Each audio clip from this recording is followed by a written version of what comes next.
Hey guys, welcome back to The Readers. I hope you are having an amazing day. Let's get right into the stories. The first one is an entitled people story. Let me back up and give you some context. 3 years ago, I inherited this beautiful old farmhouse from my great aunt. The house was built in 1845, back when this whole area was just farmland and dirt roads. It sits on about 5 acres of land that includes the original stone foundation, a restored barn, and gardens that have been growing wild for decades. The property is absolutely gorgeous in a rustic, lived-in way that you just can't replicate with modern construction. Over the years, the area around my property got developed. Starting in the early 2000s, some big development company bought up all the surrounding farmland and built one of those cookie-cutter planned communities. You know the type. Rows of identical beige houses with matching mailboxes and perfectly manicured lawns. They formed an HOA to manage everything, which is fine for them. Their community wraps around my property on 3 sides, but my house and land were never part of their development. When I moved in, I did my due diligence. I checked all the paperwork, reviewed the deed, and made sure everything was in order. The property taxes were current, the septic system was functioning, and I had my own well for water. I wasn't using any HOA services or amenities, and frankly, I liked it that way. My house has character that their development lacks, with its original wide plank floors, exposed beam ceilings, and windows that actually open to let in fresh air.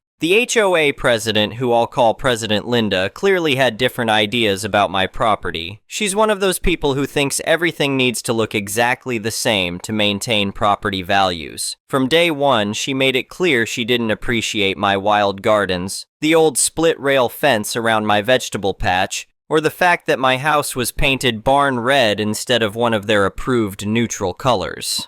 The first sign of trouble came about 6 months after I moved in. I was working in my garden when Linda marched up my driveway with a clipboard and a sour expression. She informed me that my fence didn't meet HOA standards and that I needed to replace it with white vinyl fencing within 30 days. I politely explained that I wasn't part of the HOA, but she just huffed and said we'd see about that. Over the next couple of years, I'd occasionally get passive-aggressive comments from some of the neighbors about my non-conforming property. Most people were actually pretty cool about it and even complimented the house during their evening walks. But Linda and a few of her supporters clearly saw my property as some kind of eyesore that was bringing down their property values. I should have known something was brewing when the comments stopped coming. For about 6 months, everything was quiet. I figured Linda had finally accepted that she had no authority over my property and had moved on to harassing someone else about their shrub height or whatever. Boy, was I wrong. The bomb dropped on a Tuesday morning in late September. I was having my coffee on the front porch when the mail carrier handed me a certified letter. It was from a local law firm that I'd never heard of, and the return address made my stomach drop. The letter was thick and official looking, which is never a good sign when you're not expecting legal correspondence. I opened it right there on the porch, and what I read made me nearly choke on my coffee. It was a notice of lien, filed against my property for $12,400 in unpaid HOA dues, architectural non-compliance fines, and legal fees. According to the letter, I had been delinquent on payments for 3 years, and the HOA was moving to foreclose on my property if payment wasn't received within 30 days. My first reaction was to laugh because it was so absurd. But as I read through the legal language, I realized this wasn't some kind of mistake or joke. Someone had actually filed a lien against my 180-year-old farmhouse, claiming I owed money to an HOA that was built 160 years after my house was constructed. The letter included a breakdown of the supposed charges, 3 years of monthly dues at $85 per month, plus late fees, architectural violation fines for my red paint, my gardens, and my fence, additional fines for failure to respond to violation notices that I had never received, legal fees for the lien process. The whole thing was completely fabricated, but it was also completely official according to the county records. I immediately called the law firm listed on the letter. The receptionist transferred me to a paralegal who spoke to me like I was some deadbeat trying to weasel out of my obligations. She explained that the HOA had been billing my property for 3 years, and that my failure to pay had resulted in the lien being filed. When I tried to explain that my property wasn't part of the HOA, she cut me off and said the matter was now in legal proceedings and that I needed to contact the HOA directly if I wanted to dispute the charges. That afternoon, I called the HOA management company. After being transferred 3 times, I finally got someone who claimed to be familiar with my case. He told me that my property was automatically included in the HOA because my driveway connects to the main road that the HOA maintains. When I pointed out that the main road is actually a public county road that my property predates by 150 years, he said that was irrelevant and that current property ownership made me subject to the HOA's authority. The whole conversation was surreal. These people were completely confident in their position despite the fact that it made no legal sense whatsoever. It was like they had convinced themselves that wanting to control my property was the same thing as actually having the legal right to control it. That evening, I called my wife at work to fill her in on the situation. She was as shocked as I was, but she also had the presence of mind to ask some practical questions. Had I kept all the original paperwork from when I inherited the house? Did I have copies of the deed and the property survey? What exactly did the law firm letter say about their legal basis for the lien? We spent that night going through all my property documents. Everything confirmed what I already knew. The deed made no mention of any HOA restrictions or covenants. The property survey clearly showed my land boundaries, which did not overlap with the HOA development at all. The original land grant from 1845 was still on file with the county, showing that my property had been continuously owned and operated as a farm until my great-aunt inherited it in the 1960s. But here's the thing that really got under my skin. Despite having all this documentation proving that my property was never part of the HOA, I still had to deal with the fact that there was now an official lien filed against my house. Even though the lien was completely bogus, it still showed up in the county records. If I ever wanted to sell the property or refinance, this fraudulent lien would be a huge problem. The next morning, I decided to go straight to the source. The HOA was holding their monthly board meeting that Thursday evening, and according to their website, they had a public comment period. I figured I'd show up and politely explain the situation, present my documentation, and get this whole mess cleared up quickly. I was so naive. The meeting was held in the community center, which is basically a beige rectangle with folding tables and cheap fluorescent lighting. About 20 people were there, mostly older folks who looked like they took their HOA responsibilities very seriously. Linda was sitting at the front table with 4 other board members, and she had this smug expression like she was expecting me to show up and grovel. During the public comment period, I stood up and introduced myself as the owner of the farmhouse property. I explained that there had been some kind of administrative error and that a lien had been filed against my property even though I wasn't part of the HOA. I said I had brought copies of all my property documents to clear up any confusion. Linda barely let me finish talking before she cut me off. She said that the lien was perfectly legitimate and that I owed 3 years of back dues plus penalties. When I asked to see the documentation that showed my property was part of the HOA, she got this condescending tone and told me that the paperwork was in their archives, but that I didn't need to see it. She said that my property was clearly within the boundaries of their community and that my driveway accessed their road, which made me automatically subject to their authority. I asked her to explain how a house built in 1845 could be subject to an HOA created in 2002. She said that was irrelevant because current property ownership was what mattered. When I asked to see the specific covenant or joinder agreement that bound my property to the HOA, she refused and said that I was just trying to avoid my financial obligations. Then she dropped the real bomb. She told me that if I didn't pay the $12,400 within 30 days, they would move forward with foreclosure proceedings and sell my house at the county auction. She said it like she was doing me a favor by giving me one last chance to make things right. That's when it hit me. These people weren't just mistaken about their authority over my property. They were being predatory. Linda knew they didn't have any legitimate claim on my house, but she was counting on me being too scared or too ignorant to fight back. She figured that most people would just pay the money rather than deal with the hassle and expense of a legal battle. I realized then that this wasn't about HOA dues or architectural standards. This was about a power-hungry busybody who had decided that my property didn't fit her vision of the neighborhood and was using fraudulent legal tactics to try to force me into compliance or drive me out entirely. I left that meeting angry but also energized. Linda had made a huge mistake by showing her hand so completely. She had essentially admitted that she had no documentation to support the lien, and she had made it clear that this was about forcing me into their community rather than collecting legitimate debts. The next day, I took a personal day off work and spent it at the county recorder's office. I wanted to understand exactly how this fraudulent lien had been filed and what documentation the HOA had submitted to support their claim. The clerk was really helpful and pulled all the records related to my property going back to the original land grant. What I found was fascinating and infuriating at the same time. The original 1845 land grant was still on file, showing that my property was granted to my great-great-grandfather as agricultural land. There were records of various property transfers over the years, but nothing that ever subjected the land to any kind of homeowner association or restrictive covenants. Then I found the records from when the planned community was developed in 2001 to 2002. The development company had actually approached my great-aunt about selling her property so they could include it in their planned community. She had refused, and the development proceeded around her property. Here's the really interesting part, though. The development plan specifically showed my property as excluded from the HOA boundaries. The developers had drawn their community limits right up to my property line, but they had explicitly excluded my farmhouse and the surrounding 5 acres. But then I found something that made my blood boil.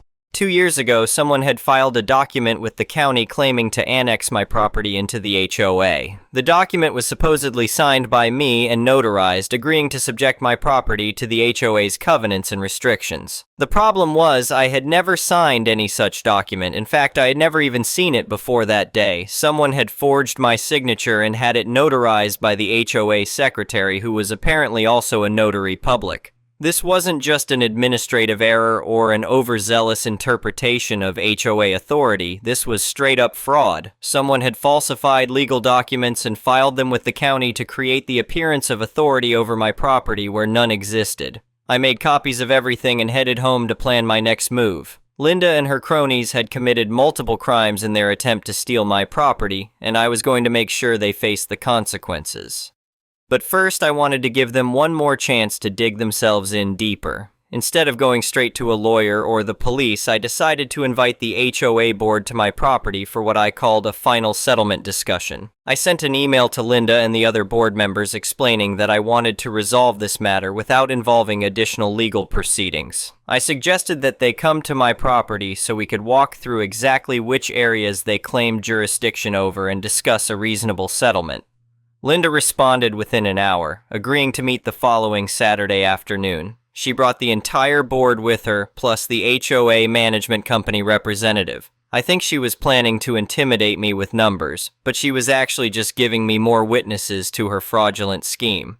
Before they arrived, I set up my phone to record the conversation. I checked the state laws beforehand, and we're in a one-party consent state, which means I can legally record conversations as long as I'm part of them. The meeting was everything I had hoped for and more. Linda was clearly confident that she had me cornered and that I was going to cave to their demands. She walked around my property like she owned it, pointing out all the things that violated their community standards. When I asked her again to show me the documentation that proved my property was part of the HOA, she got frustrated and said that it didn't matter because they had already filed the lien and that I needed to pay up or lose my house. Then I asked her about the annexation document that had been filed 2 years ago. She got a little flustered and said that of course my property was part of the HOA because everyone in the area had to be. When I pointed out that my house was built 160 years before their community existed, she said that was irrelevant because they maintained the road that I used to access my property. I told her that it was a public county road that had been there since the 1800s, long before their development. She said that didn't matter because they had taken responsibility for maintaining it. When I asked her to show me any documentation proving that they actually maintained the road or had any agreement with the county to do so, she couldn't produce anything. The best part came when I asked her directly how they had determined that my property was subject to their authority. She said they had simply added it to their community because it was only fair that everyone should pay for road maintenance and community amenities. I asked her who had made that decision and when. She said the previous board had voted to include all properties that access their road system, regardless of whether those properties were part of the original development. When I pointed out that they had no legal authority to unilaterally annex private property into their HOA, she said that they had gotten a legal opinion that supported their position. But when I asked to see that legal opinion, she said it was confidential. By the end of the conversation, Linda had essentially admitted on camera that they had no legitimate documentation supporting their claim on my property and that they had simply decided to include it in their HOA because they felt like it was fair. She had no idea that I was recording, and she had given me everything I needed to prove that their lien was fraudulent. After they left, I immediately called a lawyer who specialized in real estate and title disputes. I explained the situation and sent him copies of all my documentation, including the recording from that afternoon. He was amazed by the boldness of the HOA's fraud scheme. He said that filing false liens is a serious crime and that forging documents to create false claims of authority is even worse. He recommended that we file both civil and criminal complaints to make sure Linda and her accomplices face serious consequences. We started with a civil lawsuit for slander of title, which is when someone makes false claims about your property that damage its marketability. We also filed a petition to quiet title, which would force the county to determine once and for all whether the HOA had any legitimate claim on my property. At the same time, I filed a complaint with the county sheriff's department about the forged annexation document. Document fraud is a felony, and the fact that it involved a notary public made it even more serious. The legal wheels started turning pretty quickly. Within 2 weeks, the HOA's insurance company had been notified of the lawsuits and had started their own investigation. Apparently, fraudulent lien filings aren't covered under standard liability policies, so the insurance company was very interested in distancing themselves from Linda's schemes. The county clerk's office also launched an investigation into how the fraudulent annexation document had been accepted and recorded. It turned out that the HOA secretary who had notarized the forged document wasn't even a properly licensed notary at the time she stamped it. While the legal proceedings were moving forward, word was starting to spread through the HOA community about what Linda had done. Apparently, she had been using emergency funds from the HOA budget to pay for legal fees related to their attempt to steal my property, and a lot of residents were getting pretty upset about their money being used for Linda's personal vendetta. The breakthrough came about 6 weeks after I filed the lawsuit. The county attorney's office completed their investigation and determined that the lien filed against my property was fraudulent and should never have been accepted. But instead of just releasing the lien, which would have implied that it was legitimate but had been paid, they did something much better. The county clerk issued an order striking the lien from the record as void ab initio, which is legal Latin meaning void from the beginning. This meant that the lien was not just being removed, but was being declared invalid from the moment it was filed. It was like the lien had never existed at all. But the county didn't stop there. They also referred the case to the district attorney's office for criminal prosecution of the document fraud. Linda and the HOA secretary were both charged with multiple felonies related to forging legal documents and filing false claims. The civil lawsuit was also going well. The HOA's lawyers tried to argue that Linda had acted without board approval and that the association shouldn't be held responsible for her actions. But I had the recording of Linda explicitly stating that the board had voted to include my property in the HOA, which proved that this was an official action rather than something she had done on her own. The insurance company ended up dropping the HOA's coverage entirely due to the fraud allegations. Without insurance coverage, the association was facing potentially huge liability for legal fees and damages. The board was forced to use the community's emergency fund to pay for lawyers, which meant that residents were looking at a special assessment to cover the costs. That's when things really started to get interesting. The HOA residents began getting angry about having to pay for Linda's failed attempt to steal my property. A group of homeowners started organizing to remove Linda and the other board members who had supported her scheme. The coup happened faster than anyone expected. 3 months after I filed my lawsuit, the HOA held an emergency meeting to discuss the mounting legal costs and the loss of insurance coverage. The meeting was supposed to be routine business, but it turned into a full-scale revolt against Linda's leadership. I decided to attend this meeting as well, partly out of curiosity and partly because I wanted to see Linda's reaction when her own neighbors turned against her. I sat in the back row with a cup of tea watching the drama unfold. The meeting started with the treasurer explaining that the association was facing a financial crisis. The legal fees for defending against my lawsuit had already exceeded $15,000, and that was just the beginning. Without insurance coverage, they were personally liable for any damages I might be awarded. On top of that, they needed to find a new insurance company willing to cover an association with pending fraud charges. Linda tried to control the narrative by claiming that I was a frivolous litigant who was trying to take advantage of a simple administrative error. She said that if everyone just stood together, they could fight my lawsuit and protect their community from outside interference. That's when things went sideways for Linda. One of the residents stood up and asked her to explain exactly how my 180-year-old farmhouse had become part of their 20-year-old HOA. When Linda gave her usual nonsense answer about road access, another resident pointed out that the county road predated their development by 150 years. Then someone asked about the annexation document that had supposedly brought my property into the HOA. Linda claimed that I had signed it when I inherited the property, but several residents had done their own research and knew that was impossible. The HOA treasurer, who apparently had been doing some investigating of his own, stood up and dropped a bombshell. He had reviewed all the association's records and found no evidence that my property had ever been legally annexed into the HOA. More importantly, he had discovered that Linda had been directing the management company to send bills to my property for 3 years without any board approval. He also revealed that Linda had authorized the lien filing without consulting the other board members and had been using the association's legal budget to pursue what was essentially her personal vendetta against my property.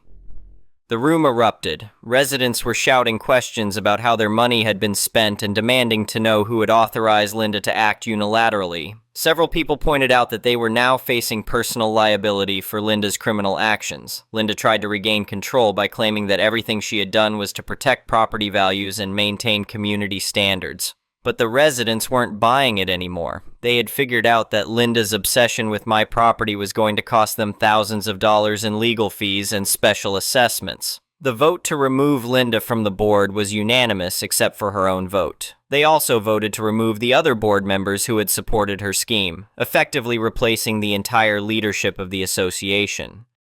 The new board's first action was to contact my lawyer and offer a formal settlement. They acknowledged that my property had never been part of the HOA and that the lien filing had been fraudulent. They agreed to pay all my legal fees, which by that point had reached about $18,000, plus an additional $5,000 in damages for the stress and inconvenience of fighting their bogus claim. But I wasn't quite ready to let them off that easily.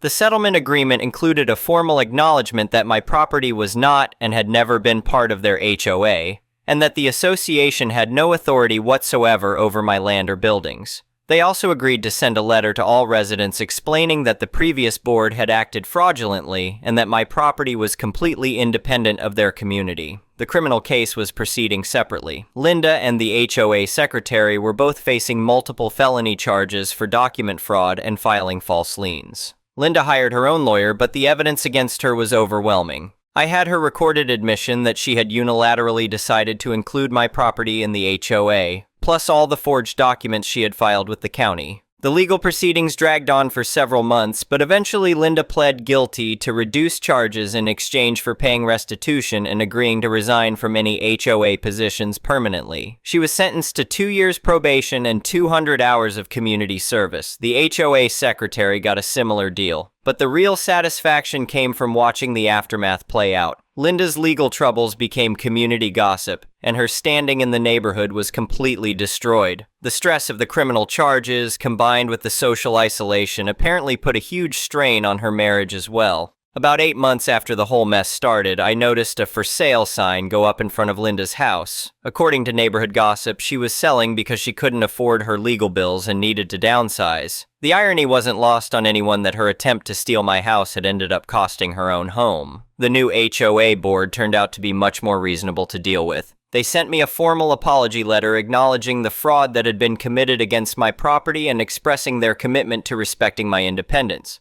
They also made it clear to all residents that my property was not part of their community and that no one had any authority to interfere with my use of my land. To celebrate my victory, I decided to make a statement that would be visible to the entire neighborhood. I hired a local blacksmith to create a massive wrought iron gate for my driveway. The gate was historically appropriate for an 1845 farmhouse, but it was also exactly the kind of thing that would have driven Linda crazy if she had still been around. The gate included a beautiful hand-forged sign that read, "Established 1845, not a member of any HOA." I had it installed right at the entrance to my driveway where anyone driving by could see it clearly. The gate served a practical purpose too. It marked the clear boundary between my property and the county road, eliminating any future confusion about where the HOA's authority ended and my private property began. The response from the neighborhood was overwhelmingly positive. Most of the residents thought the gate was beautiful and were impressed by the craftsmanship. A few people even stopped by to compliment it and to ask about the history of my property. It turned out that a lot of people were genuinely interested in the farmhouse's history and appreciated having a piece of the area's agricultural past preserved in the middle of their modern development. Even the new HOA board sent a note saying they thought the gate was an attractive addition to the area and that they were glad to have such a well-maintained historic property as a neighbor. The whole experience taught me some valuable lessons about standing up to bullies and the importance of doing your research when someone claims legal authority over you. Linda had counted on me being too intimidated or too ignorant to fight back, but her overconfidence ended up being her downfall. I also learned that most people are reasonable when they understand the full situation. The HOA residents weren't inherently bad people. They had just been misled by an authoritarian leader who was pursuing her own agenda at their expense. Once they understood what was really happening, they quickly did the right thing. The financial settlement from the HOA covered all my legal expenses plus compensation for my time and trouble. But the real victory was establishing once and for all that my property was independent and that no HOA could ever again claim authority over my 180-year-old farmhouse. I still live in the same house, and I love it even more now that I know its independence is legally protected. The gardens are still wild, the fence is still split rail, and the house is still painted barn red. And now I have a beautiful wrought iron gate that tells the whole world that this property has been here since 1845 and will never be subject to the whims of some power-hungry HOA president. The best part is that Linda's replacement as HOA president is a retired teacher who actually appreciates the historic character of my property and has never once complained about anything I do on my land. The new board focuses on actual community issues like road maintenance and snow removal instead of trying to control properties that aren't even part of their development. Every now and then, I'll see Linda driving through the neighborhood, probably visiting friends or running errands. She always looks away when she passes my gate, but I know she can see the sign that commemorates my victory over her fraudulent scheme. It's a reminder that you should never try to bully someone who owns the history of the land you're standing on, and that sometimes the best response to fraud is to make the criminals face the full consequences of their actions. My 180-year-old farmhouse has survived a lot of changes over the years, but it will never be subject to the authority of any HOA, no matter how determined their president might be.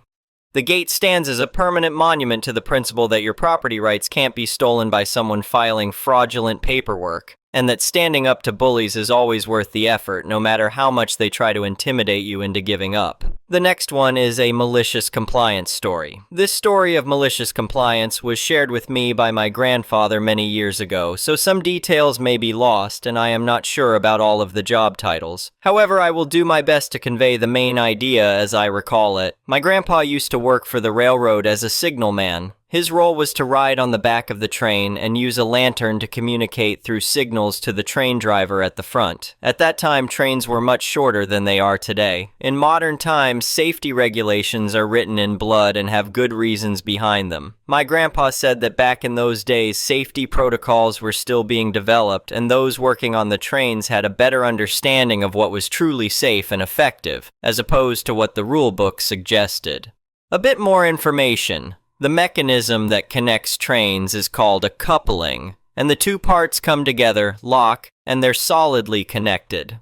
Now, to compare the situation to Legos, you don't just delicately set one Lego on top of another and expect them to connect. You have to put these bits of plastic together firmly enough to get that snap noise.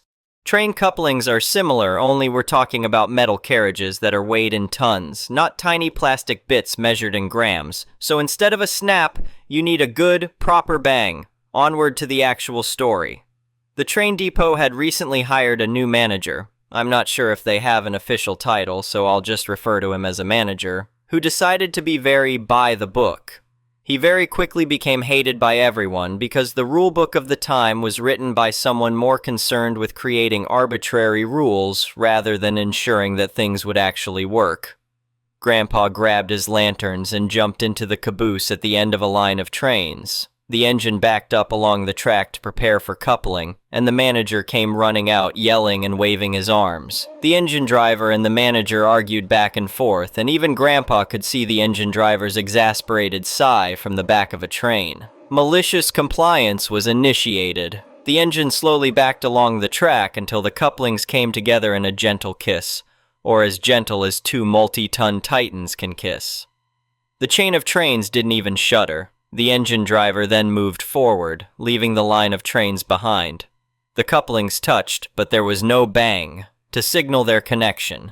Grandpa signaled that it didn't work. The train stopped, then slowly and gently reversed again. Another kiss, but no coupling. Pulled forward, backed up, tried again, kiss, no coupling. This repeated for 15 minutes before the engine driver and the manager got into another argument. Grandpa said he could guess the argument. Engine driver: "This isn't working and we're wasting time. We need to get back on schedule." Manager: "Nope. Keep following the book exactly. No deviation. The book says this will work, so follow the book until it does." 15 more minutes passed of kiss. No coupling. Pull forward, back up, try again. They had been at it for 30 minutes by now and the train was officially behind schedule. However, the manager was still insisting that they must keep doing it by the book. Finally, someone higher up, the depot/station master, came along, trying to find out why the engine was acting like the slowest pendulum in existence and why they had wasted half an hour. After getting the story from both the engine driver and manager, depot master finally told the manager to shut his howling screamer and let the people who actually work on trains get the job done. This stupid process had gone on long enough, and it was painfully obvious that the book was wrong. The manager crossed his arms and was steaming. The engine pulled forward a bit more than by the book. The whistle blew its warning call and then came in reverse at a good clip. Obviously not at full ramming speed, but fast enough to get the job done. Bang! The line of trains shuddered gently, then the engine pulled forward. The trains were finally coupled. Grandpa signaled all good and the train got underway. Grandpa didn't get to hear the reaming, but the manager looked like a little boy getting the scolding of his life as the caboose passed him on its way out of the depot. The next one is an entitled people story. A long time ago, I was washing dishes in a Denny's restaurant. As dishwashers, we were allowed one soda per shift. My work partner and I kept our sodas on a little shelf near where the busboys would put the full tubs of dishes. One of them thought it was funny to put down the bus tub, pick up our soda and drink half of it, put it back on the shelf, and run away laughing. I asked him not to do it several times. He kept doing it. But instead of getting mad, I got even. Restaurants buy cases of frozen steaks and set them out to thaw in big stainless steel tubs. After all the steaks are taken out and cooked, there's usually a 1/4 inch of blood with miscellaneous bits in it left in the bottom of the pan. I grabbed a glass out of the bus tub that had ice in it, poured it full of old cow blood, added a straw, and put it in the usual spot. Same guy comes running back with a tub of dishes, puts it down, and grabbed the glass. I yell across the kitchen at him, "Don't drink that!" And he just laughed at me and chugged about half of it, like he usually did. He got a real funny look on his face and asked me, "What was that?" "Cow blood. Want some more?" I replied, and tipped the pan up so he could see the cascade of gristly bits and old blood running to the bottom. He headed straight for the nearest trash can, and I think he threw up everything he had eaten in the last week. Took him about 10 minutes. On the bright side, the busboys quit drinking our sodas after that. The next story is titled, "Move Your Lousy GF Here and Never Want to Spend Time at Her Place? Think Again." Back in college, I was living in a house with 3 of my friends. One of these friends was a bad roommate.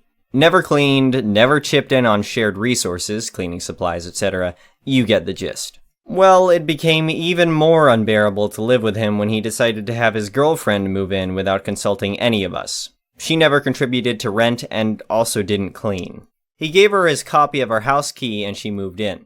Even after attempts of talking to him about it, he didn't agree with us. We'd ask why they couldn't spend some time at her place, and he said it was because she lived with her parents on the other side of town. Our house had 3 floors, and each floor had a door that was unlocked by the house key. The house also had a front door that was always unlocked that none of us had a key to. Roommate and his girlfriend would always go out at night and come back late. Maybe you can see my petty revenge brewing already.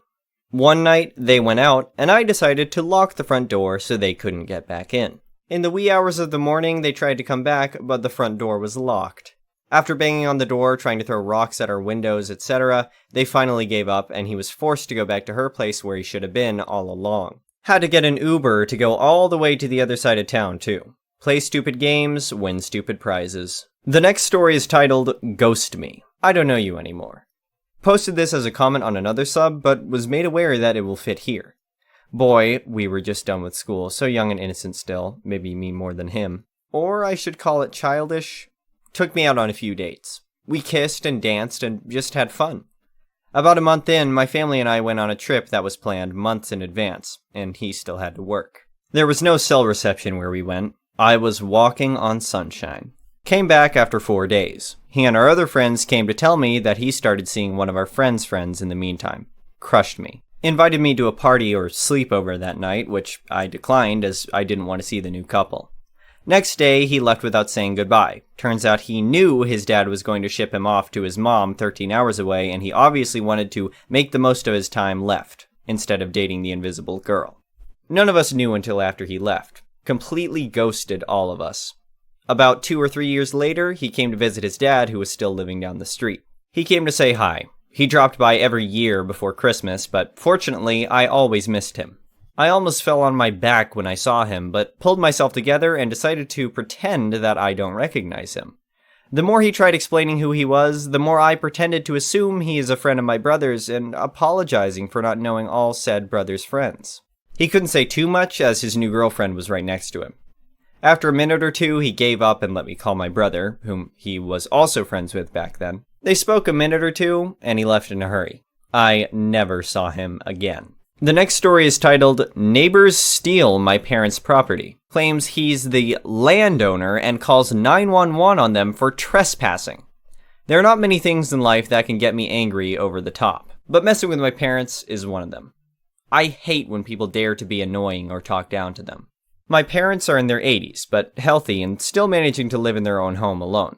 While I don't live with them and never met their neighbor in my entire life, he only had to do one thing to become my enemy. I guess he thought messing with the 2 old people next door would mean he could get away with it without a single problem.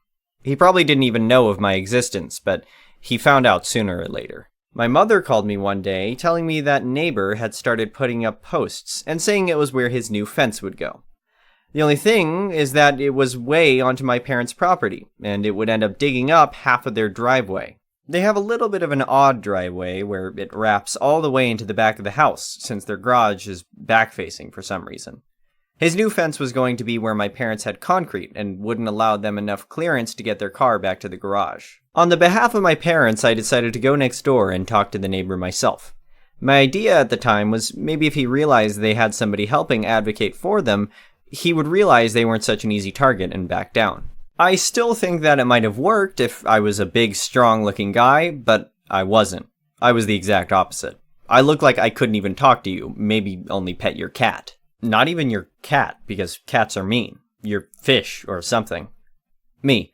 Excuse me, I want to talk to you about this new fence you're building. Neighbor. Are you the guy from the company? I thought you were coming over later, but I can show you where I want it so you can order the right amount of wood. Me. Actually, I'm the son of the couple that lives next door to you.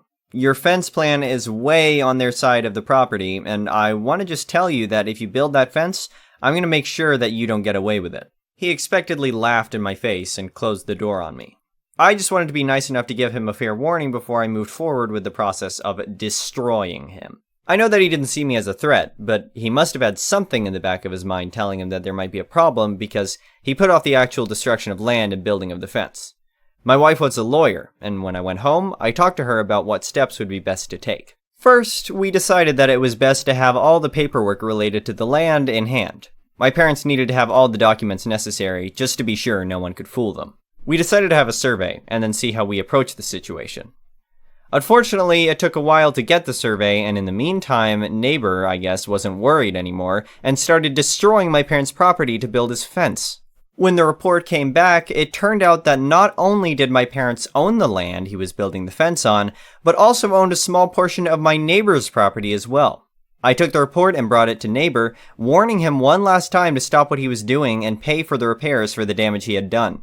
I guess this guy was pretty cocky, because even with proof in front of his face, he didn't care, and told me to not come to his house again or else he would call the police.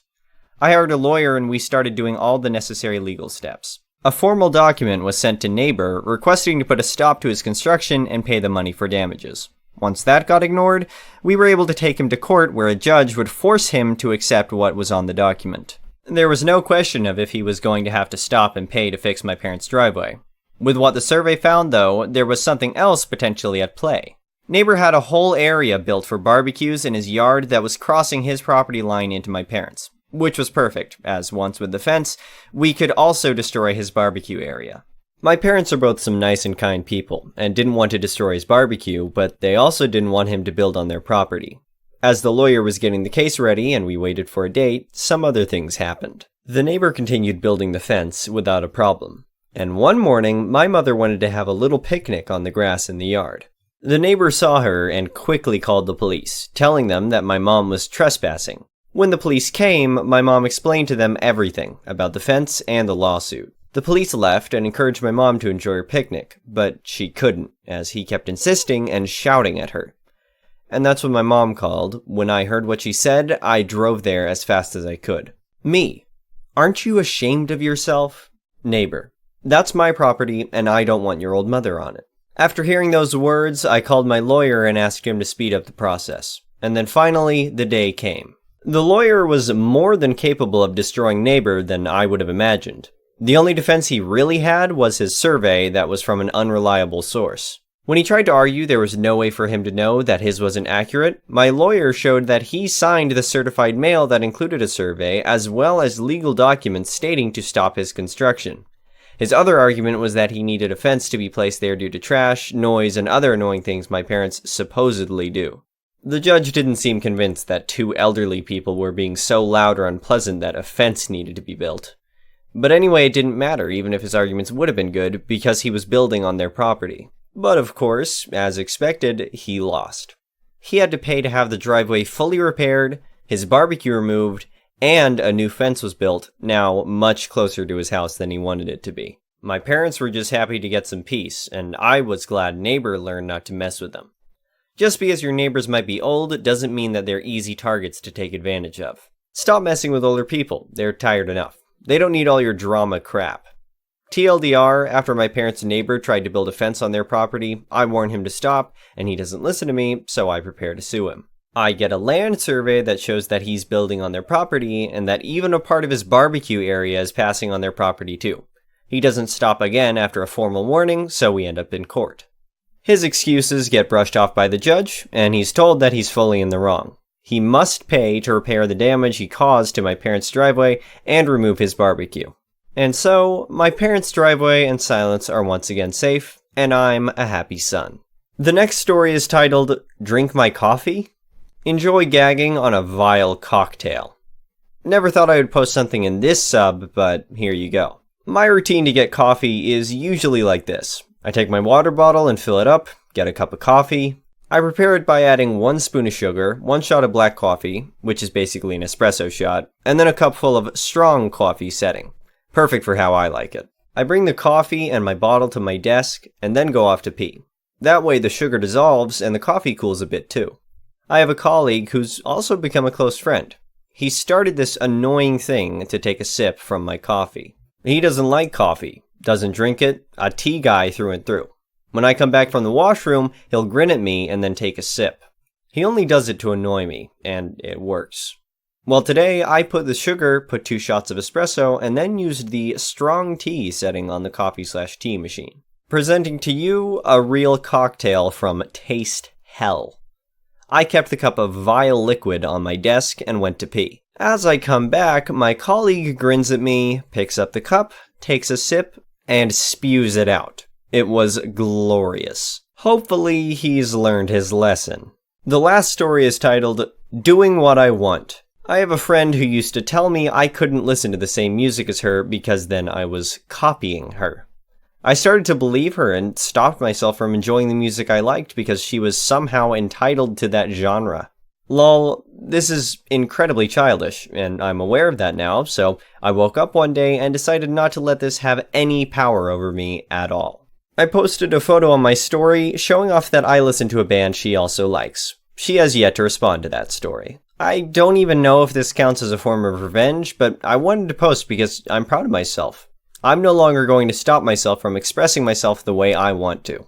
So, I'm going to do it, regardless of what she thinks about it. The next one is an entitled people story. I, 56 female, was told about this place by my niece, so I'm telling my story here to get some opinions from people who aren't so close to the situation.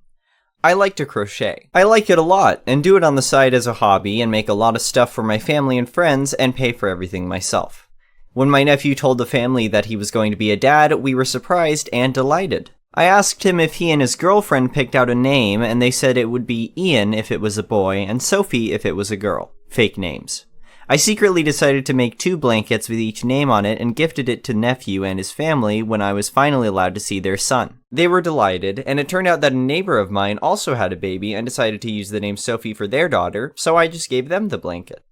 When my daughter announced that she was going to be a mom, I was excited, and she loved the idea of me making her child a blanket too. My daughter waited until she knew the gender before telling me the name, and I started making the blanket. After that, a lot of the people in my family would come to me and ask if I would make them a blanket because of how well I made them. They offered to pay me, but I refused, and told them that this would be my gift to the baby, and that all I ask is that they tell me what name they wanted months in advance so I could have plenty of time to make it, as I still worked a full-time job and did this on my free time. Last year, my son's fiancée announced her pregnancy, and I was happy for them. I repeatedly asked for a name so I could start making the blanket, since my son and his fiancée told me they wanted one, and my son's fiancée snapped at me and said that I'd get the name when I got it. After speaking to my son, he and his fiancée decided to keep the name a secret until the baby was born so no one could steal it. I asked them how I was going to gift the baby a blanket with their name on it if I didn't know what it was, and they said I could just do a rush job later. Well, the baby was born and the name was announced on social media. I was happy and went to visit, but my son's fiancée was upset with me for not bringing the blanket when I first met my grandson as per tradition. He was born on a Tuesday and I met him on a Friday, and I worked every day that week. Apparently, my son's fiancée was hurt that I didn't care enough to take off work to rush the blanket. I told him that I'd make a blanket soon, but then when I tried, my hands started to get in massive pain. I went to see the doctor, and given my age and the cold weather, I may be developing arthritis, and was advised to not do a list of activities until further notice.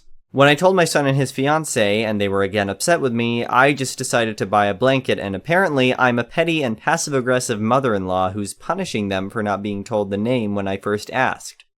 Am I the a-hole? Comment said, not the a-hole. People who feel entitled to gifts are a-holes. You made the same offer you made to others. They decided that their agenda of keeping the name secret was more important. Lots of people who like to duck around aren't so keen on the finding out part of that game. And now you have a potential disability that may prevent you from delivering a traditional gift. That's no one's fault, and if they make a stink about it, they're even bigger a-holes than they already are acting like. Another comment said, not the a-hole. They decided keeping the name secret was more important than the traditional gift. Life happens, and now that traditional gift is no longer available. They should have told you about the name in private and asked to keep it secret, or accept getting the blanket late, if at all. The next story is titled, Am I the a-hole for threatening to call the cops on my mom for kidnapping? Hi, I am a 23 female, and I have a son named Declan.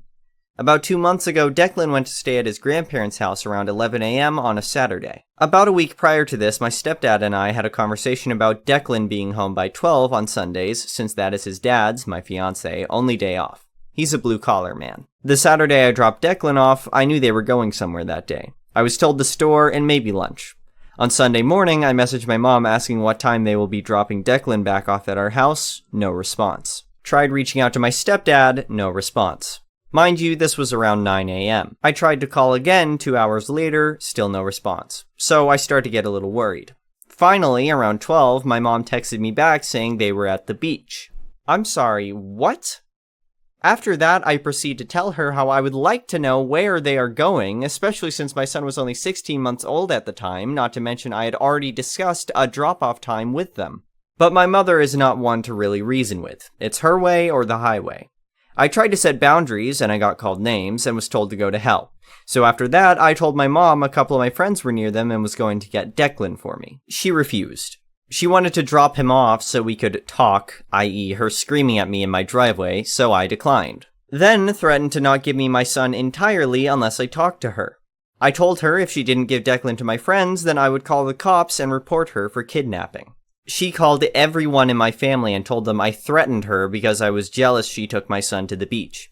All I tried to do was set a boundary with my mother about my son, and now our relationship is damaged. My mother says since she's the grandmother, she should be able to spoil her grandchild without having to ask me first. I say it's fine to spoil him as long as it's within the boundaries I set. Anyways, am I the a-hole? Comment said, not the a-hole. OP, you threatened to call the cops on your mom for kidnapping because it was kidnapping. You didn't know where your son was, and your parents didn't tell you ahead of time that they were going to the beach. Then you try to lay boundaries down with your mom, and she's calling you every name under the sun for it?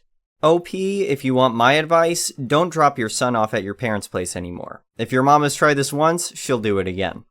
Another comment said, not the a-hole. Don't try to fix your relationship with her, she's abusive and intolerable. Just cut her off for your own sake and the safety of your child. The next story is titled, Am I the a-hole for telling my adult sister that our family isn't cursed because our parents got divorced? Am I the a-hole for telling my 37 female sister, Jan, 41, to get over our parents' divorce? Our parents have been divorced for over 20 years. Growing up, it was evident from a young age that their marriage was messed up. Dad cheated a lot and never tried to hide it. When I was 6 and Jan was 9, Dad got Mom a dozen roses. Using context clues from things I remember at that time and confirmation from family, he was trying to apologize for an affair that got out of hand, which led to a huge fight. A few years later, Jan saw something romantic/cutesy on TV and asked why he never got Mom flowers. Dad said, "Roses are cursed and make your mom mad at me." Jan periodically brings up the "roses are cursed" BS every few years. I can't keep track of what upsets Jan. She also thinks dates that end in a 1 or 2 are cursed, blue trucks on the highway are cursed, types of food, and a bunch of other stuff nobody should be expected to remember. It was Mom's birthday this weekend and her boyfriend hosted brunch. I wasn't thinking and got Mom an arrangement that included roses. Mom loved it and put it in the kitchen. Jan showed up later with her family, all smiles, until about an hour later when she went into the kitchen, let out a blood-curdling wail, and started crying that roses were cursed and made Mommy divorce Daddy. She ranted that I cursed the family by bringing roses into the house on Mom's birthday. I snapped and said Mom and Dad got divorced because Dad was banging his way through our whole zip code in the 90s. Flowers aren't cursed, we're not cursed, that Dad made bad choices, and if she couldn't come to terms with that, then she needed to seek treatment because her behavior wasn't acceptable or normal. She looked at me like I had interrupted her Oscar speech. She and her husband left, and we tried to salvage the day. Mom's boyfriend thanked me, but Mom and our aunt say I'm the a-hole, and Jan is sensitive and delicate, and that I should have known better than to bring flowers. My husband doesn't care, he just won't go to family functions with Jan there now. Comment said, not the a-hole. She attacked you from a position of self-righteousness and irrationally then got shocked that you both defended yourself and pointed out that the issue lay with her. Your only other option was to put up with her nonsense. Here's the thing. She is an adult and well past the time when sensitivity can be an excuse for her behavior. If she's having trouble coping with an arrangement of flowers by this point, she definitely needs professional help. I am saying this very sincerely, because her reaction to the flowers and treatment of you over them is not normal or healthy. Another comment said, not the a-hole. Thank you for being the voice of reason in the family. While Jan created her own make-believe world to comfort herself, you guys shouldn't go along with it. At some point, Jan would benefit from a dose of reality. Trying to get her to therapy would be great. The last story is titled, Am I the a-hole for telling my wife she can see her family by herself after they rescheduled their Christmas plans? My wife, 36 female, and I, 38 male, have been married for 10 years and have 3 kids, 8, 5, and 3. For the last 12 years or so, we've had a New Year's tradition of getting together with the same group of friends. Some years we rent an Airbnb, and some years we just get together at someone's house. We have only not gotten together 1 year, 2020. Even after having kids, we've found ways to keep this tradition going. It's something I really look forward to, as it's getting harder and harder to maintain friendships as we all get older, have kids, and become more entrenched in our own day-to-day lives. This year, we weren't planning on doing anything outlandish. We had planned to get together at one of our friends' houses about an hour from where we live and bring in the new year together. My parents would be coming to our house to watch our kids for the night. However, there is now a wrench in those plans. We were supposed to get together with my wife's family last Saturday for Christmas, but a couple of things derailed that. First, her brother, sister-in-law, and their 3 kids all got sick last week and told the family they wouldn't be making it. Then, the weather took a nasty turn and a lot of roads in our area were closed. My wife's mom and aunt, who would be hosting, decided by themselves that we would just reschedule for this coming weekend at New Year's Eve. There was no discussion, just a group chat sent out telling people that we would be getting together New Year's Eve instead of Christmas Eve. As soon as we got the text, my wife just assumed that we would be going to see her family instead of our friends. She told me that I can call my parents and tell them not to come since we won't need them to watch the kids. I told her I do not want to cancel on our friends since we've had those plans for months and I'm looking forward to it. She told me I shouldn't be prioritizing seeing friends over seeing her family and that missing New Year's for 1 year isn't going to be a big deal. I told her that she knows how much this tradition means to me because these are lifelong friends for me and this is one of the few times, if not the only time a year, that I get to see them all in one place. I told her that if she's going to insist on going to see her family instead of her friends, then she can just go alone. That made her mad because she had assumed that we would just tell our friends that we can't make it because of our change in Christmas plans. Due to her aunt's house being a 90-minute drive from our house in the opposite direction of our friends, doing both is not a realistic option. My wife's family is getting together at 5 p.m., so even getting to our friend's house by 10 p.m. would be difficult and would require us to probably be the first to leave her family gathering. She is still trying to convince me to cancel on our friends, but I refuse to do that. I want to see my friends, and it's not my fault that her family rescheduled without asking if anyone had other plans. Comment said, not the a-hole. I am amazed at how many people discount friend traditions because they aren't related by bloodline. These people whom we gather with by choice are family as well. For your wife to completely discount your feelings on this without discussion is wholly unfair. For her family to reschedule Christmas without any discussion is also unfair. You are not the a-hole for wanting to adhere to your original plan. But marriage is also compromised. If your wife refuses any discussion and that it's her family or bust, then I recommend you go to the friend event without her. Another comment said, not the a-hole. Plans change, people get sick, and if you were near that winter storm everyone keeps talking about, I can see why the celebrations were postponed. But at this time of year, people have many things going on, and to assume that everyone would be available or willing to change their plans for New Year's Eve is quite entitled on the part of your mother-in-law/aunt. Sure, reschedule, but don't be surprised if people can't make it. Plus, it sounds like you're not even objecting to your wife attending her family event without you. This is a simple case of having 2 conflicting events and 2 adults having a difference in priorities. Obviously, your New Year's tradition with your friends doesn't mean as much to your wife as her family events, and that's fine. She can attend her event whilst you attend yours, and if she wants, she can cancel the babysitting and take the kids with her. The next one is an entitled people story. I, 24F, have lived in the same apartment for 4 years. In this time, I've had 2 roommates, one the first 2 years I lived here, and the second for the rest of the time. My current roommate, 32F, V, has been great until now. She's in a long-term relationship, and over Christmas, she got proposed to. Now, they want to live together, but they both approached me and asked me to let her fiancé take over my lease, and for me to find a new place as soon as possible. I have a few problems with this. I feel like they should find a new place together because I've lived here longer.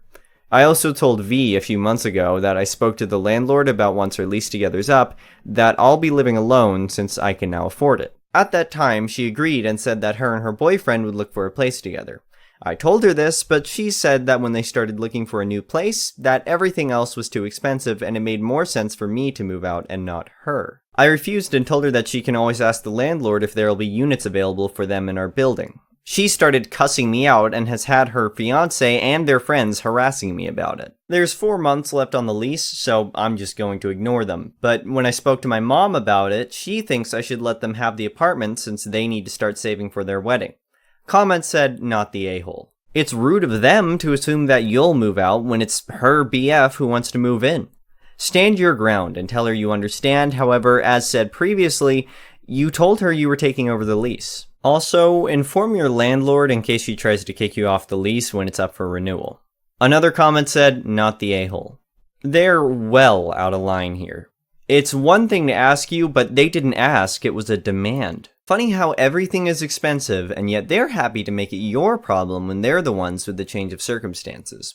Worth giving the landlord a heads up on this, especially if she tries to take a sneaky route of making stuff up about you to them. The next story is titled, Am I the A-hole for responding to my father's request for a relationship with a detailed PowerPoint on why he will never be forgiven? If I'm the a-hole here, I'll own it. I'm not sorry, but it would be good to know because the rest of my family thinks this went too far. My, 24F, mom died when I was 7 from leukemia. I have very few memories of her from before she was sick, and I didn't get to spend a lot of time with her in her last year. But she was an artist, and until she couldn't anymore, she would make me little collages when she was in the hospital, with drawings and photos and messages for me. My grandmother put them all in a book for me after she died. I wanted to be like my mom, and my counselor thought it would help, so I started a journal where I would do kind of a similar thing, and I've done at least 1 page a week all these years ever since my mom died. More when I miss her or have something hard going on. So I have kind of a unique record of my mental state over the last 16 years.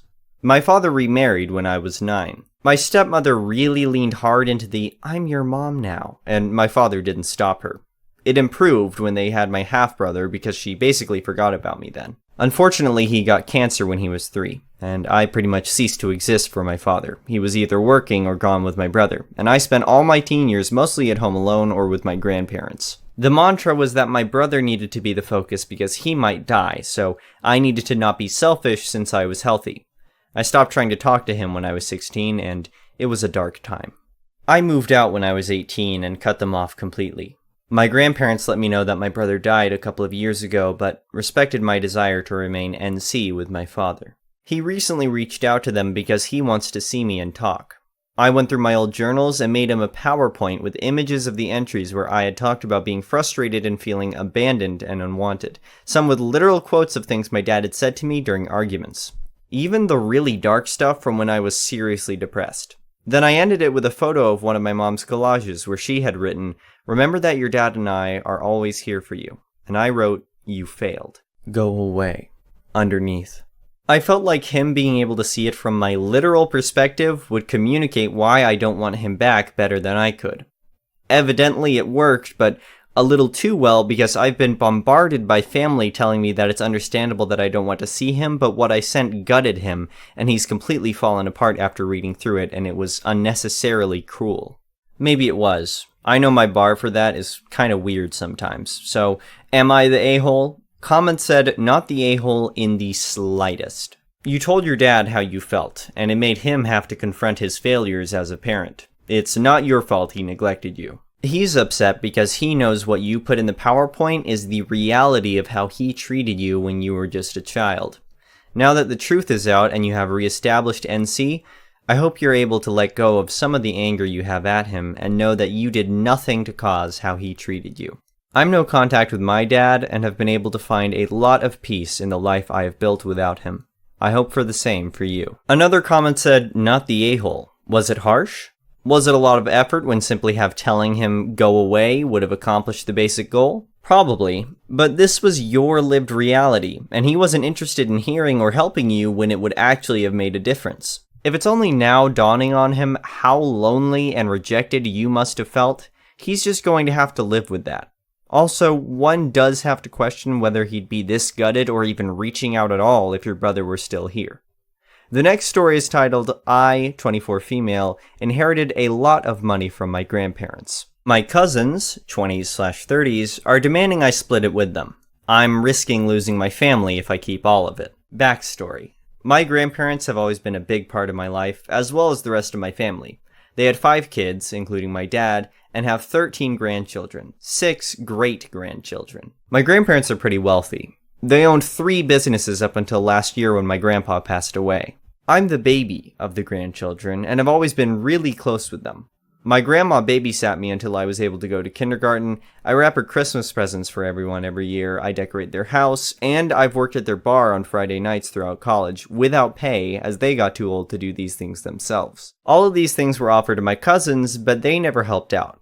My grandparents ran a horse training farm for show horses for over 40 years. This was something my dad took up with them, and I quickly started to love. I rode every weekend with my grandma up until high school when I started to get busy. Even though I don't ride much anymore, my dad and I go out and clean the stalls every week and take care of the horses when my grandparents went on trips, usually every other month. My grandparents were a huge part of my life. The problem: my grandma passed away 4 weeks ago. It was devastating. My grandma left my aunt's uncle's dad about $85,000 each, money that her and my grandpa worked very hard for. This was expected. What wasn't expected was for them to leave me a little over $45,000, along with some other things of value. I was honestly shocked. My cousins all got about $2,000 each and some knickknacks. Obviously, you can see where this was going.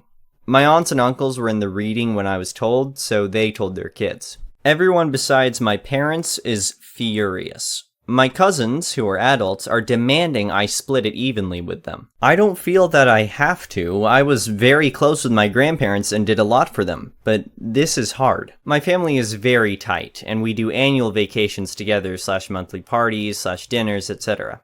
I never expected money would tear us apart. This money could change a lot for me. I could pay off my $10,000 student loan and put the rest towards my upcoming wedding / future children / a savings account. A small part of me wants to divide it evenly, just to keep everyone together. But there was a reason they left me this. They didn't do it to hurt anyone. I was the only one to visit them and help them out. None of them took the time to see them aside from family get-togethers. But no one understands that aside from my parents. I feel like I'm single-handedly tearing the family apart. My aunts and uncles won't talk to my dad unless I split the money, and my cousins won't talk to me. I only have a student loan and car payment, so I don't have much debt, but this could set me up for a comfortable future. They all keep throwing in my face that they have families, house payments, college to pay for, etc. They keep saying I've been planning this for a long time, but I truly haven't. I loved my grandparents. My fiancé is telling me to forget about them and to do what's best for me, but I'm a huge family person. I don't want to split the money, it could really help me, but I feel that they could be playing me by making me choose between them and it. My parents also want me to keep the money, as they feel my family members are being ridiculous by demanding this. Is it right for me to keep this much? I feel like I deserve it. Is it right for me to put this money over my family? Or are the people who I've been so close with my entire life taking advantage of me? $45,000 versus $2,000 is a huge difference. So, advice? Comment said, absolutely keep all the money. Your cousins think they're entitled just because of lineage. They're not. Your grandparents gave you the money because you were good to them and spent time with them. You deserve the money, they don't. Also, like you said, this money can positively change your life and give you the good start you need. That's what your grandparents intended. If you split it, it's not going to be enough to help anyone. Honor what your grandparents wanted and keep the money. Use that line with your family, in fact. Our grandparents wanted me to have this money. I'm going to honor their wishes. I won't be discussing this further. If you want to let something like this tear the family apart, that's your choice. Honestly, you see these people a couple of times a year. They might be blood, but they are not your chosen family, and you'll probably find they matter to you less and less as you get older. Don't let their butthurt ruin your chance for a good life. Another comment said, first of all, $45,000 split 13 ways isn't going very far at all. I don't think your cousins have really thought it through, but if your 12 cousins got $2,000 each and you got $45,000, then there was a total of $69,000 given to the grandchildren. That's a little over $5,000 each. They're seriously going to throw a huge fit about $3,000. A-holes. But anyway, duck them, they're not entitled to your money, and it's a crappy thing for them to do to be greedy idiots about it. Your fiancé and your parents are right. It's your money, and you shouldn't be guilted into giving it away. The next story is titled, Am I the a-hole for making my parents choose between my sister going to jail or replacing my car with their vacation money? I, female, 17, live with my parents. I have an older sister, 29, that they had when they were super young. Like, I think my mom was 19 and my dad was 18. They did not do a great job with her, and she has a lot of problems. She's chronically unemployed, and she's a thief. She has 2 kids that are okay. They live with us as well because her boyfriend didn't want them around. I like the kids, but they are spoiled little brats my parents dote on to make up for being crappy parents to their mom. My parents won't let me put a lock on my door because it's their house, and they don't want that. No problem. I talked to the kids and explained about what would happen if they came into my room without permission. We have an understanding. Well, my sister broke up with her boyfriend and she needed a place to stay. I begged my parents not to let her stay with us. They declined, so I begged again for a lock for my door. No dice. I have to go to school, so I can't guard my stuff at all times. When I came home on Friday, I found my car absolutely trashed and the side of it destroyed. My sister had gone into my room, found my spare key, and taken my car. Then lost control on the ice after a day of eating crap and tossing fast food wrappers everywhere. She sideswiped a tree. When I saw my car, I was livid. I told my parents that I expected her to pay to fix it. They said she didn't have any money. So I said that I would call my grandparents. They had helped me get the car and insurance. After talking with my grandfather, I came back to talk to my parents. I said that the insurance would cover fixing or replacing my car, depending on the damage, but that I would have to file a police report, and that my sister would probably be charged for stealing my car. They begged me to tell insurance that she had permission. I said, nope. So rather than go through insurance, they are replacing my car. But they're using money that they had set aside to take me and my nieces to Orlando next summer for my graduation. It's fine. I can do without seeing Disney World again, but my parents, sister, and nieces are upset with me and saying that I'm an a-hole for denying my nieces the opportunity to go on a vacation that they have never had. I just asked them if a lock for my door would have been cheaper. Am I the a-hole? Comment said, honestly, the more I think about it, the more I'm thinking that we should just report it to the police and let the chips fall where they may.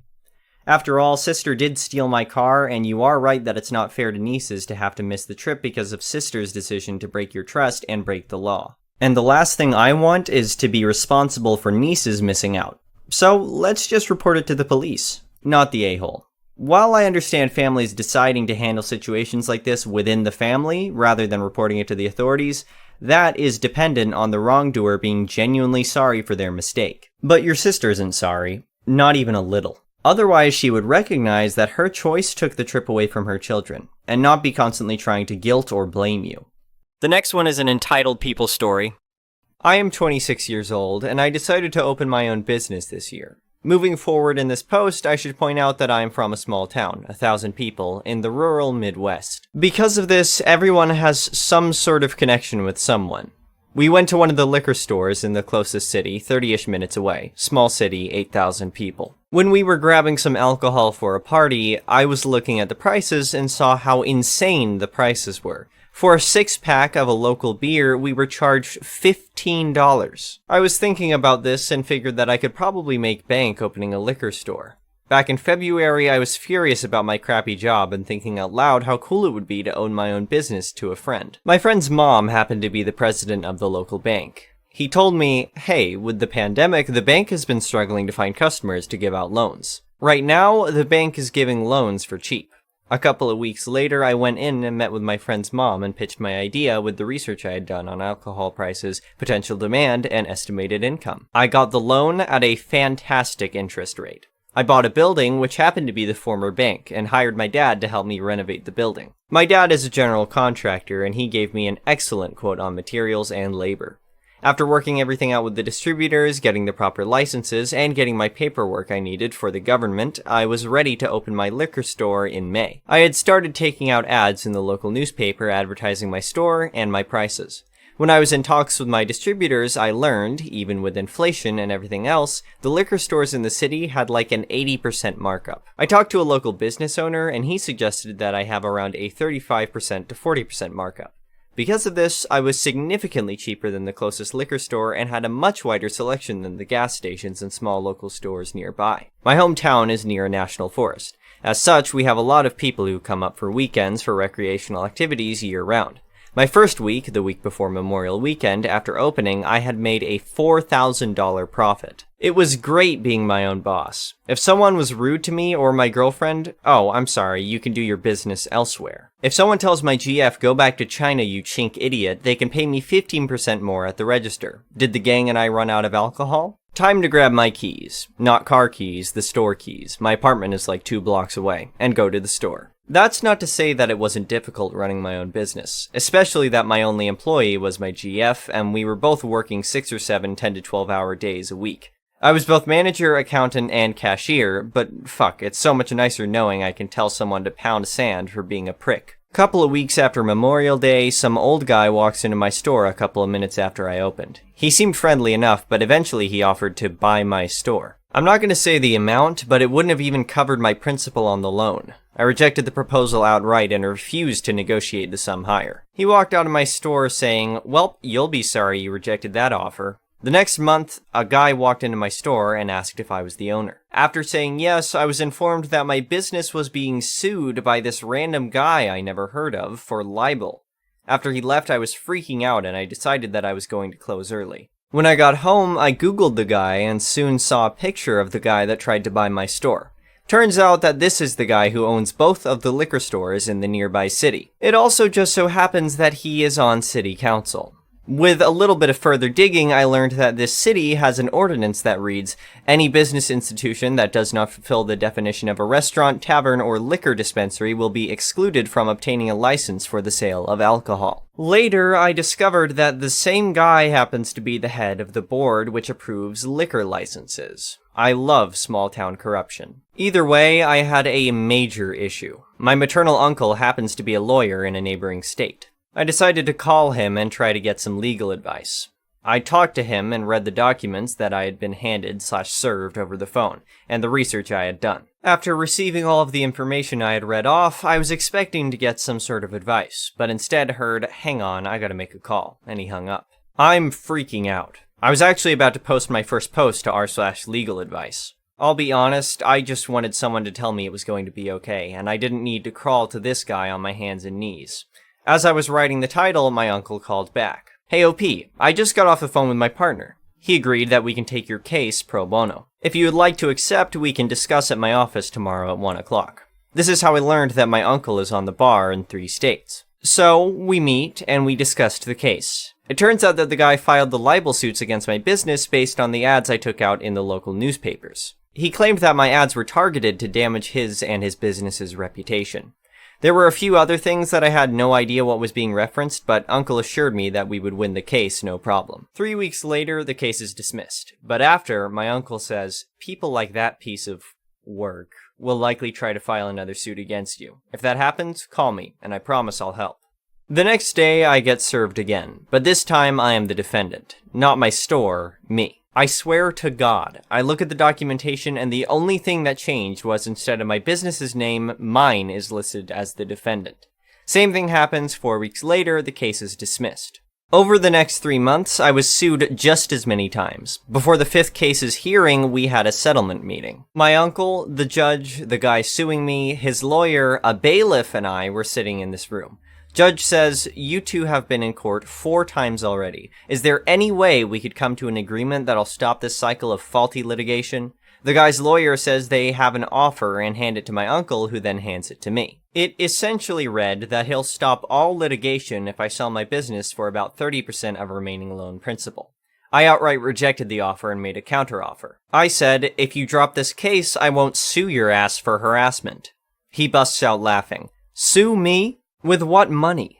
The legal fees alone ought to have drained you. You should be happy I chose to extend this offer and not sue your ass into bankruptcy and buy that crap hole from the bank when they foreclose on your dumb ass." The judge, the bailiff, and the guy's own lawyer were all looking at him, aghast for saying the silent part out loud about the real reason I was getting sued. My uncle straight out said to him, "Oh, I'm sorry. Apparently you were never told. I've taken all of my nephew's cases pro bono. The only money he has spent on your litigation is gas. And bluntly, sir, I think your outburst has just insured a suit against you." After that, we just left, and I was then informed a few days later the litigation was dropped. Right now, my uncle and I are talking about the future suit against the guy. I want to sue the guy for a very high amount to try and get press attention to this guy and his sketchy actions. Although, my uncle warned me that we'll need to be careful because if we set the damages too high, it'll look like we're just being vindictive. This suit won't be pro bono, but after getting sued 5 times for free, essentially, I'm not going to complain.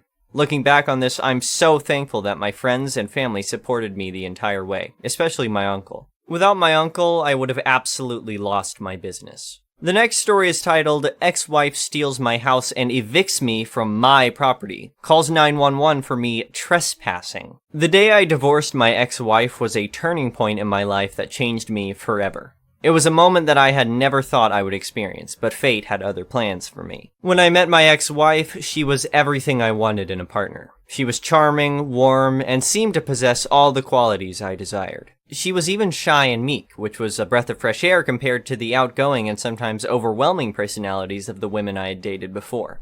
However, as soon as we got married, everything changed. The real her came out, and it was not a pretty sight. I discovered that she had been lying to me about her parents being drug addicts, and that she had a history of stealing money from them to fund her addiction to drugs and alcohol. She was also prone to explosive outbursts and aggression, especially when things didn't go her way. To make matters worse, she had cheated on me with multiple men, even though we were married. I knew that I had to get out of the marriage to have any hope of a happy life, but she wasn't going to make it easy for me. When I first told her that I wanted a divorce, she seemed okay with it, but that was short-lived. She called the police on me, claiming that I was trespassing on her property. The police assumed that she was in the right and removed me from my own home. I was taken to the police station and had to endure hours of paperwork and questioning from the officers, but none of them listened to me. They just assumed that she would keep the house because we were getting a divorce. I was forced to stay with a friend until I could work everything out with my lawyer. The divorce proceedings were a nightmare. Her lawyer made a list of outrageous demands, including my stamp collection, which was worth over $100,000. But I was determined to fight back, and I had a secret weapon, my own lawyer. He was on my side, and he was able to prove that she was lying about me abandoning her in the house. He presented the police reports from that day, which showed that I was removed from the house by the police. I sat there in court and watched as her lawyer whispered to her, trying to come up with a way to defend her lies. But I was one step ahead of her. I had discovered that she was having an affair with one of the men she had cheated on me with. I hired a private investigator to gather evidence of their affair and present it in court. The judge was shocked by the evidence, and it was clear that my ex-wife's credibility was in tatters. The final straw came when the judge ordered her to pay me a substantial sum of money in damages for lying and cheating. But I wasn't satisfied with just financial compensation. I wanted revenge, and I was going to get it. I approached her in the courthouse, and in a quiet voice, I told her that I was going to make her pay for what she had done to me. I sold the house she had claimed was hers and used the proceeds to start a new life. I also contacted her employer and let them know about her history of addiction and lying, which led to her being fired. Finally, I spread the word to her friends and family about her infidelity and her lies, destroying her reputation in the process. The day I divorced my ex-wife was a turning point in my life, but it was also the beginning of a new journey. I learned a valuable lesson from this experience. Sometimes people aren't who they seem, and it's important to trust your gut instincts. The next story is titled, My Neighbor Cursed Me for Using My Own Yard. Well, I'm going to use it even more. So, I've lived in a townhouse for the last 3 years. I live with my husband and 2 60-pound dogs. For a bit of background, I got attacked by a dog just before my neighbors moved in 2.5 years ago, which left me with a fear of strange animals up until recently when I was able to work through my trauma with my therapist. My neighbors have 4 loud and reactive dogs, 3 Chihuahuas, and 1 Australian Shepherd, which charge the fence whenever they see someone on the other side and bark constantly. This had prevented me from using my backyard for the last 2 summers. Now that I've worked past the panic attacks and fear, I'm spending a majority of weekends in my yard and let my dogs go back and forth freely from the yard. My dogs have been well socialized and don't have any interest in the fence when the other dogs are reacting. Up until yesterday, when the neighbors' dogs come out, I would bring my dogs inside. But it would still mean a minute or so for their dogs to calm down. I would let my dogs back outside to play when the neighbors go back in. This was no big deal to me. Now cue Sunday. The neighbors let their dogs out, they react, I bring my dogs in. Same old routine, except my neighbor curses me under her breath. Keep your fucking door shut. This is not the first time they've been rude either. This gets under my skin, considering her dog's reactivity is the reason I didn't feel comfortable in my own backyard. And it's not my dogs who are reactive. Plus, I've always been the one to bring my dogs in, not the neighbor. So, I've started to be a bit petty. Now, when the neighbor lets their dogs out, I stay out and play fetch with my dogs while her animals are going apecrap, instead of bringing my dogs inside as I've always done. My dogs love it because they're getting more exercise than before. It's only been 3 days, and my neighbor is exasperated and has to chase her dogs around the garden. Side note, they have another dog on the opposite side of them, which they are equally reactive to as well. I have patio furniture being delivered tomorrow, and I fully expect to enjoy my yard to the fullest this summer. After a week or two, I'll probably put up a visual blockade so her dogs can't see mine to be nice, but I'm not going to restrict my well-trained animals for her untrained ones any longer. Don't appreciate my courtesy, I won't give it. The last story is titled, Wait, so I have to put my money on the gift cards? I work at popular redhead fast food empire, and since our lobby is closed due to COVID-19, all orders must be taken at the drive-thru. This puts me by our pickup window and listening to orders over the headset. Enter our star of the story, who I will lovingly call Karen. She drives up to the speaker and asks our drive-thru person if we have any gift certificates. Karen, do you all have gift certificates? Coworker, no, we do not. We do offer gift cards, however. K, great. Can I have 15 of them? CW, go ahead and pull up to the window. This is where it's mostly paraphrased, as I didn't hear the whole conversation from my position. Policy requires our manager to handle any gift card purchases and reloads. As my manager is getting the cards together, she asks how much she wants on each card and who they're for. Karen, I need $2 on each card. They're for my employees. Manager, alright, so that comes to $30 total. K, wait, I thought I didn't have to pay for them. M, well, that's how the money gets put on the cards. You need to purchase the funds. K, that's ridiculous. I don't have to pay for them. I'm a business owner and I'm struggling because of the corona. M, well, I'm sorry, but we can't just give these to you on the house. The rest was tuned out as another person came through our drive-thru and I had to help fill an order. From what I saw, Karen drove off without her gift cards. Why on God's green earth would you give your hard-working employees $2 gift cards to a fast food place? I'm glad that lady left without purchasing. Her employees deserve better. Thank you for watching. I would really appreciate it if you could like the video and subscribe to our channel if you haven't already. We'll see you again tomorrow.